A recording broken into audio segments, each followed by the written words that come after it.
Hello, nung sirba maruk loy si hausa guma mo ai ngasi ju garden da mung thole e ando garden da bu thola ba ai adum video khara di dum namninge du nai namak pane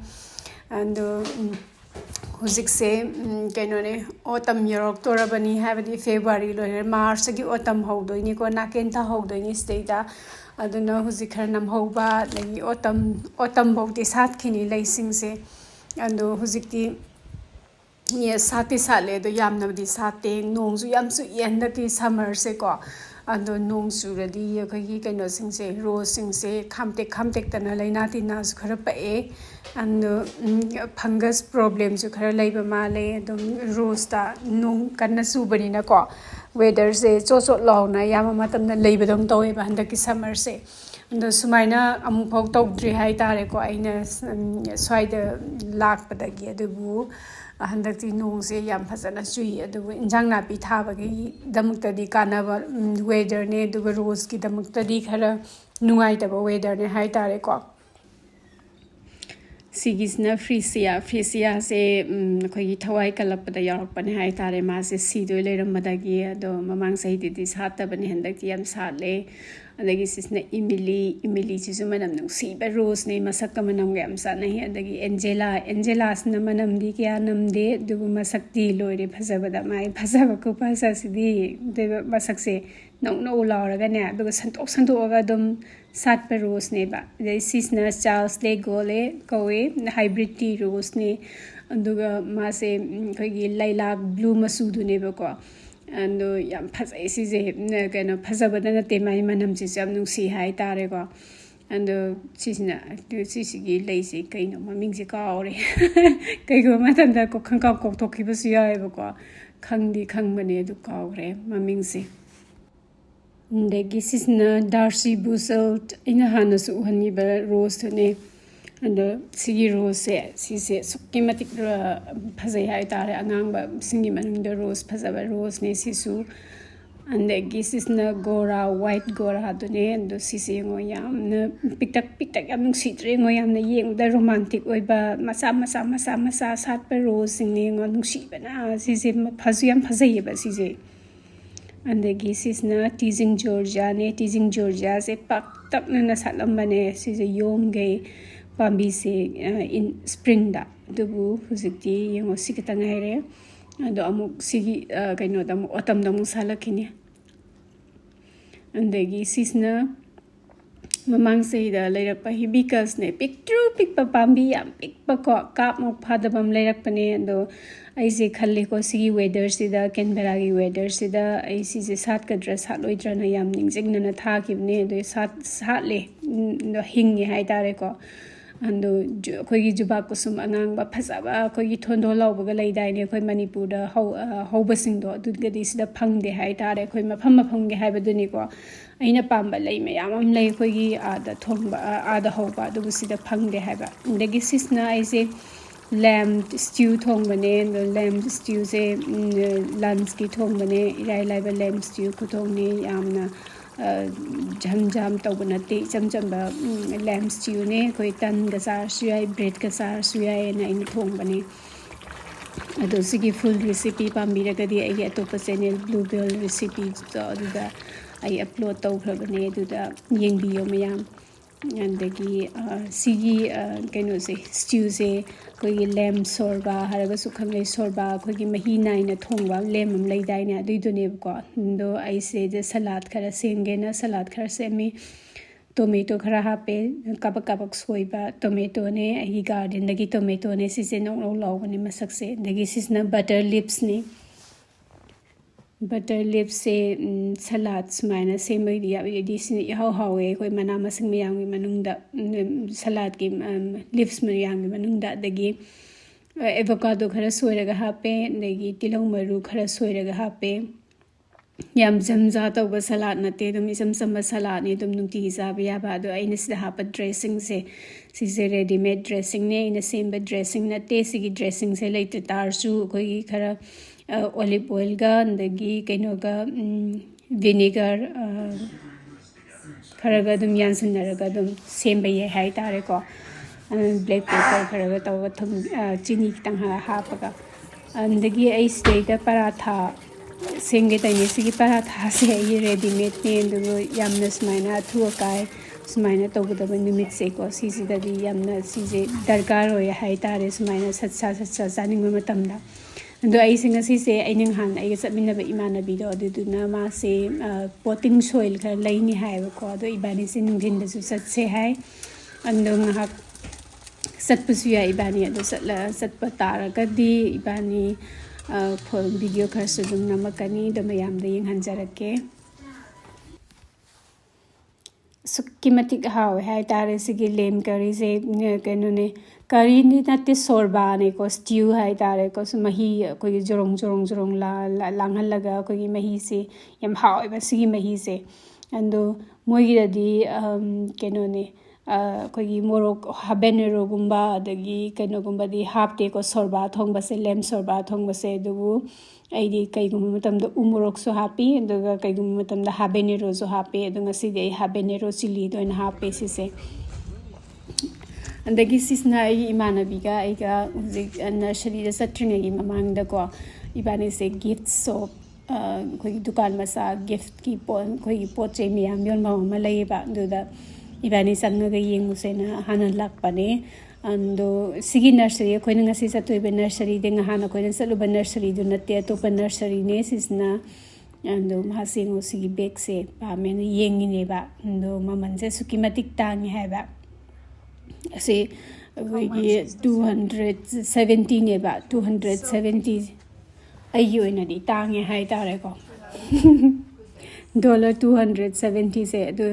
ai di bag kumba su kya kanuna legende do madi collection yam leiba magi bag sugumba masamsa kano singse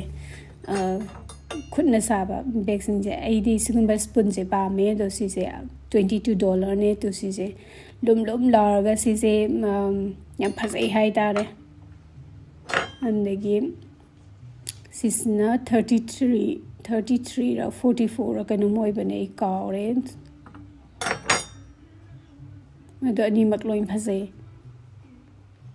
andagi ai sigi gift shop se yam pame kaino da sigi se koi tea pot phaza bazu yaw is da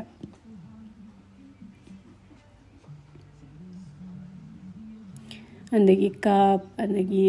kaino ne scent andagi kaino perfume andagi candles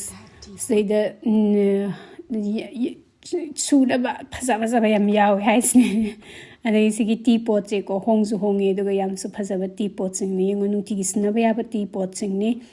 ndo sigi macha se mi ani gi chap sa ba mi ani na tra hong gi chap sa ba tea pot ne si se ando aina si di leraktre do ai mathang lak pa da lai ge na thamamme andagi sisna candle ngak tani ngo phaza ba candle Kupazamni itu ayah dagi lem se pami ba blue masuje candle me am singu tu andagi khoi nursery da yaure e begonia singo begonia sa kimatik tang hai tare $29 ne pot amada ku tangam ni dita su phazabadi loire khupazamni sise sisna I masak maming kaure anamage man phadi phazabane sise chien sawa mandrengo tong phasaga ta ai mathang saladi sise leira kani kai no da ai garden da sise leite ba degi sisna potted rose singne potted rose ti dum sahi ma da dum aina hana hagi bdane dum yo lena deduga koi asingba koi rose thana ba koi berry rose sing do di in tham da yo le sigi summer romance rose se ai leiba do ai yuma mang da hoga rose to ne pink machu se this is na ka pi ida na ko na hing lepak ta thara kan na si se chaw na sat pa helak pa ne si se am phazaye spirit of peace se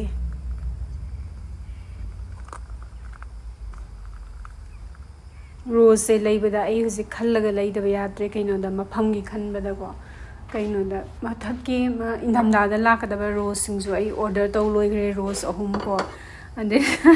adagi jong thapama mo khandine ai se kala da thasge na aduna thabam khanbadasu ko awabai masak amne hai tare ko andagi sigi standard rose singse aina hana so hai hibdo yengda dum phasabane dubu si se yamna artificial manba rose singne na maman jam tangi standard rose singse 100 ki mayang akane nursery kuding mata say that I khara lay standard rose khara lay I double delight I garden maning the hoba garden the how double delight the standard rose ne like pear de rose and so I standard rose amalai standard rose khara budi lay I ahumari delay the yamna delay ke and the sigi gazebo se sisi I stay the ying is the mamanze ubadane I see re udeba and high high na ibani ngo ibani ki trolley se dum phanyam lai ai nobab lai nobab pambi ma stay da and gi yum yor yum da yor aga is a how thongi ne sa how se yam na dina te thongi se is half cup te gi kitang di heli ko and ga sing je 2 cup te khara hena half pe kai no da sa how se sing yam sup pane ba thong ba da and I pressure cooker da thonge whistle hum piraga dum sap sabane dum adagi sisna sumnagi sangom khedo haugena do ine do 1.5 liter full cream sangom ne sise andagi cardamom ilaisi ahumari mahape ando sise kupna suba mahapa manata di sikairaga hapadi marudo yarakta sangmane yam nungai tabane and the tespata masa ani hape tespata se hap suyai hap trasuyai dubu akogi kaino do manipur ge flavor do chapsana phangi hai tari tespata je hape ko da ga is jasmine rice ne and those jasmine rice am how is kheer koi manipur ge kheer se gi texture se khoi manipur ge sing hapa do adu duga khara hairap manai ba ko duduna ne ina jasmine rice ne se stay da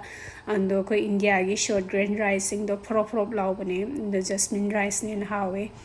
and the coconut slice khara hape coconut se yamde the fresh coconut ne and akang boin hapas yai fresh late tardi and the this is na golden raisin I half cup hape the cashew nut half cup hape and apamba nut ameta hape yai sai sana pam sabas de the almond hapas yai ko and aina araiba nut sing ne se the happy se and cashew nut cha half trust yai the kismis hai tari ko raisin se golden raisin se si must ne ko hape ba no manipur da koi khe thong ko di maki se adum hapna bane se and the sisna edible comfort se akoi karpur hai ga su khangnai ko phi da hapna karpur du nate si sa na ba karpur du ne mi yam confuse na ba yam yaw bane leiba matam da indian store da phang bane aduga si se akoi ge keno se ching se si se tholak thotri bo ba phasana kana tawani borong so halani di matangda ai sini ha paros dei da ko sini ha pasuyai sini ha hamninga di ai condensed milk lay the sweetened condensed milk ne bainis da ha pise and si ha pase ko horen kheer do ko ki yamna creamy or ga khadi nang bane di ta su yam hawe hai tare ko sajikum basab da kheer sajik sab da hawa kainu ne hai tare texture da du ta ba thong ba da du na ne si ha pise anduga sana famba consistency do du yog dribo bas the thong ani kaino da kana gumbam na kheer je khara mahi khara langlap tor ga salning basu yawi ani kana gumbam na kitang nang na saning basu yawi ai na khara nang na thonge ko adubu kaino kaino se kheer se koi ingdara ga so mu kaina nangjalak pane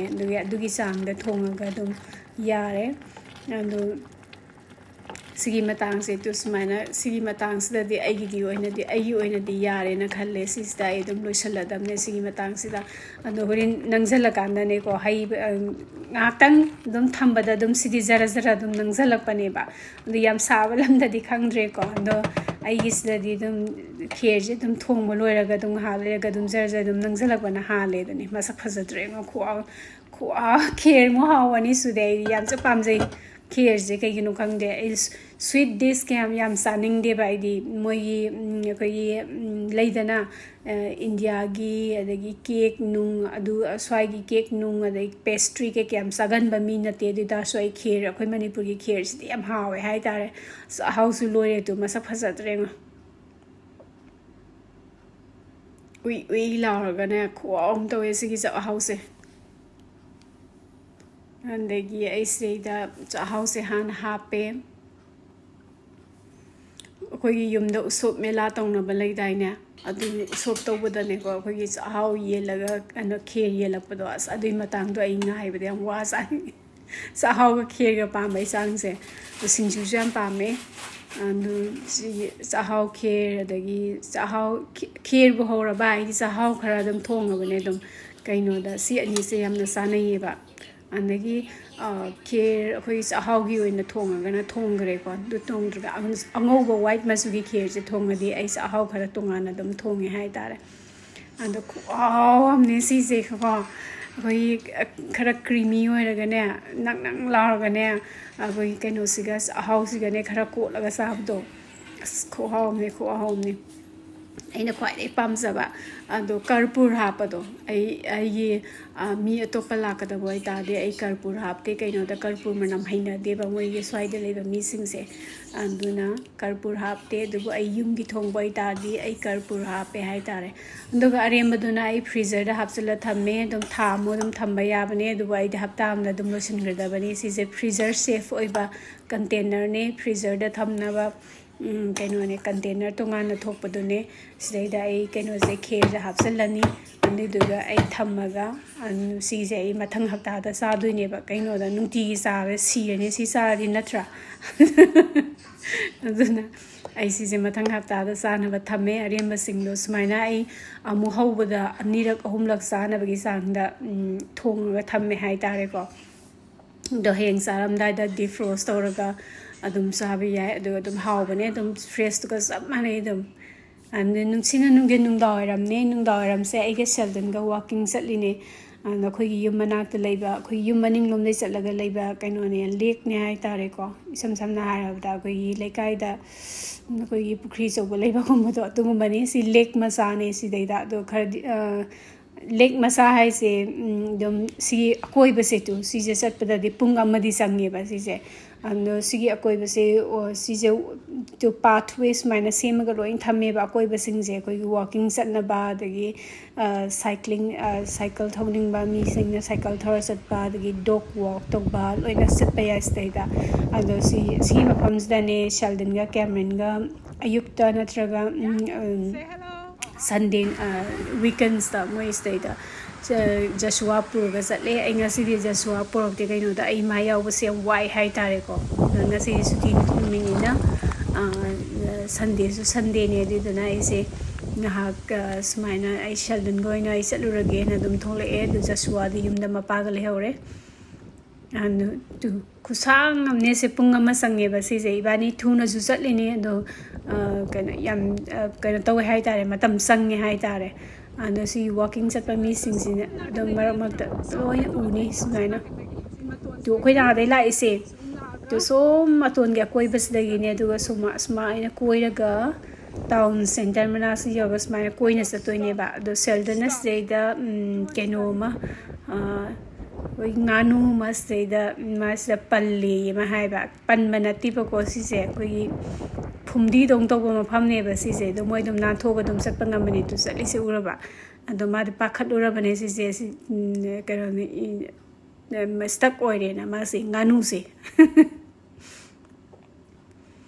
and swai das masgumba pathway sing je pasa pasa na se mga thamme moi kaino sing je smaina walking sa pham ama se do lake se ge koi bada ne nganu se pai le nganu se koi gi wild nganu se makhan lai ne ko si se and se da koi si se na ba koi gi ayukta moi masinjak thaba mi ama loin lai ne and schematic phasana section na thamme do phasai hai tare ko moi sing se yengo to tengse lai jengo chana ba chinjak piyo hai ne ba kaino da mi arak pasing se sisna moi sana pot pu birak pa dugi ne ba si tanari se Sheldon ni matung da loin sien gere to moyam se ꯐꯖꯗ꯭ꯔꯦꯉꯣ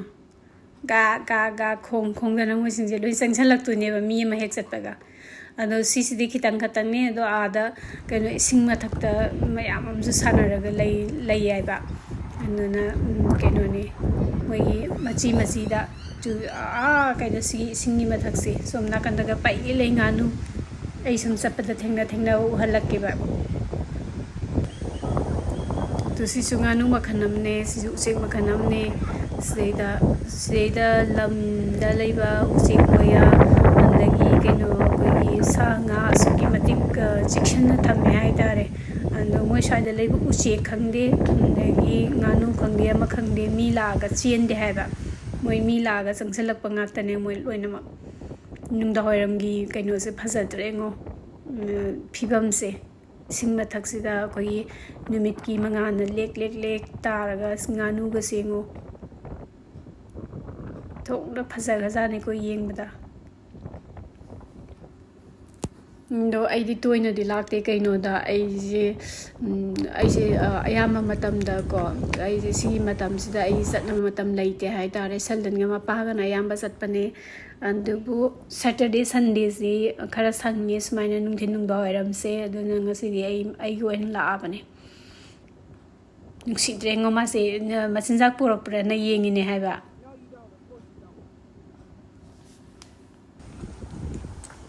ꯑꯗꯒꯤ ꯁꯤꯁꯤꯅ ꯍꯨꯏꯒꯤ ꯀꯩꯅꯣ ꯇꯧꯅꯕꯅꯦ ꯏꯁꯤꯡ ꯊꯛꯅꯕ ꯃꯐꯝꯅꯦ ꯍꯧꯖꯤꯛꯀꯤꯗꯣ ꯅꯨꯡꯗꯥꯡꯋꯥꯏꯔꯝ ꯁꯨꯃꯥꯏꯅ ꯁꯦꯇꯔꯗꯦ ꯁꯟꯗꯦ ꯁꯨꯇꯤ ꯂꯩꯕ ꯅꯨꯃꯤꯠꯁꯦ ꯁꯨꯃꯥꯏꯅ ꯑꯩꯁꯦ ꯃꯔꯛ ꯃꯔꯛꯇ ꯂꯥꯛꯅꯤꯡꯕꯅꯦ ꯑꯗꯣ ꯂꯥꯛꯄ ꯁꯪꯗꯕ ꯍꯥꯏꯇꯥꯔꯦꯀꯣ ꯑꯗꯨꯒ ꯖꯁꯋꯥ ꯋꯥꯛ ꯇꯧꯕꯒꯤ ꯊꯕꯛꯇꯤ ꯑꯗꯨꯝ ꯀꯦꯃꯤꯟꯅ ꯇꯇꯥꯏ ꯂꯩꯔꯦ ꯑꯗꯨꯝ ꯇꯥꯔꯦ ꯑꯩꯅ ꯁꯪꯗꯕꯅꯤꯅ